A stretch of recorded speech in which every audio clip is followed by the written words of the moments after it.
Pour figer le mouvement de l'eau, on va utiliser des vitesses rapides, très rapides même. On va voir quelles sont les conditions nécessaires pour réaliser ce genre d'image, et je vais te proposer deux approches assez différentes pour ajuster tes réglages. Donc profite du générique pour t'abonner, c'est parti. Bonjour et bienvenue, l'exercice photo de ce mois d'août est consacré au thème eau vive, c'est-à-dire de l'eau et du mouvement. On a vu précédemment comment réaliser des prises de vue en vitesse lente, aujourd'hui on va s'intéresser aux vitesses rapides. Pour participer à cet exercice photo, poste ta photo sur le thème, eau vive donc, sur le forum photo du site, en précisant ton intention photographique et les réglages que tu as utilisés pour ta prise de vue. Je commenterai toutes les photos publiées sur le forum donc mercredi prochain, et les contributions du forum seront comme d'habitude publiées, alors en l'occurrence le dernier mercredi du mois d'août, dans la vidéo de restitution sur ma chaîne YouTube. Alors quels sont les pièges à éviter pour photographier en vitesse rapide? Tout d'abord, qu'est-ce qu'une vitesse rapide?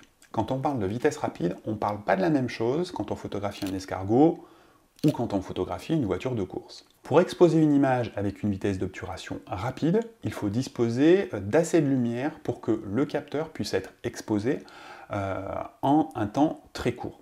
La réalisation d'une photo en vitesse rapide se joue sur la quantité de lumière dont tu vas disposer et sur la mise en œuvre de réglages qui te permettent de faire entrer dans l'appareil photo beaucoup de lumière dans un laps de temps assez bref. Mais garde bien à l'esprit que la vitesse nécessaire pour figer un même sujet dépend moins du sujet que de la vitesse de déplacement du sujet. Par exemple, pour figer une personne qui marche, il faut compter une vitesse d'au moins 1/125e de seconde. Alors que pour une personne qui court, on est plus autour de 1/500e de seconde, c'est-à-dire une vitesse 4 fois plus rapide, donc un laps de temps, un temps de pause 4 fois plus court. Pour ce qui est de figer le mouvement de l'eau, on sera plus souvent sur des vitesses d'obturation de l'ordre du millième de seconde.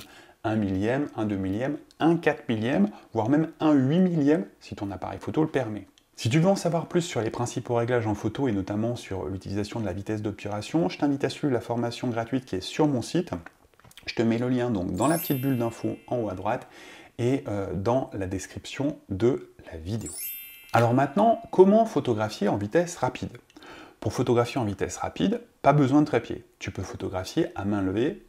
On va chercher ici à capter un maximum de lumière en montant la sensibilité ISO et en ouvrant le diaph.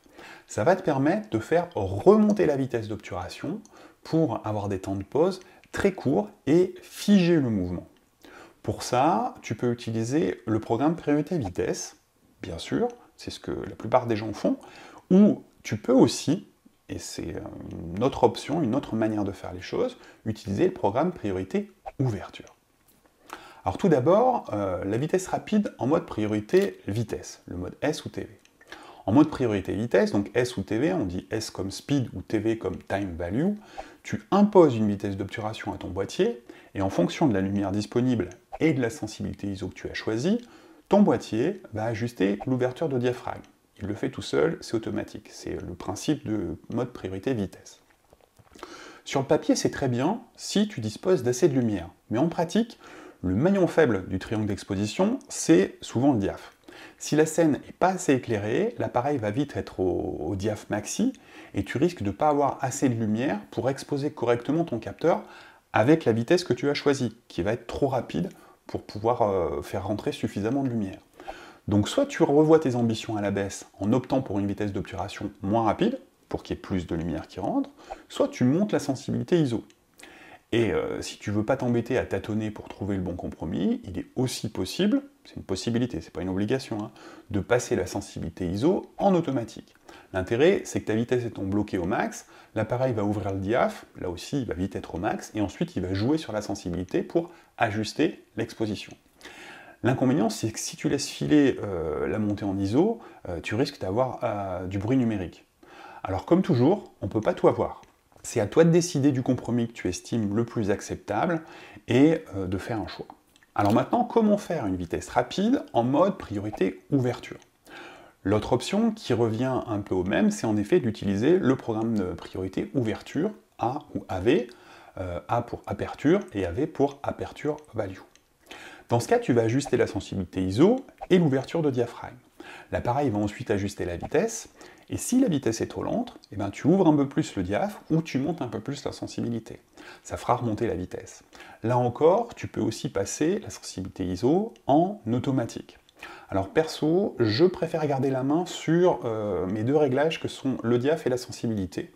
La vitesse étant le paramètre qui a le plus d'amplitude au niveau des réglages, je photographie souvent avec ce mode, donc de priorité ouverture, même pour obtenir des vitesses spécifiques, en gardant la main sur la sensibilité. Donc je gère mon diaph, ma sensibilité, et j'ajuste ces deux paramètres jusqu'à ce que ma vitesse soit la bonne.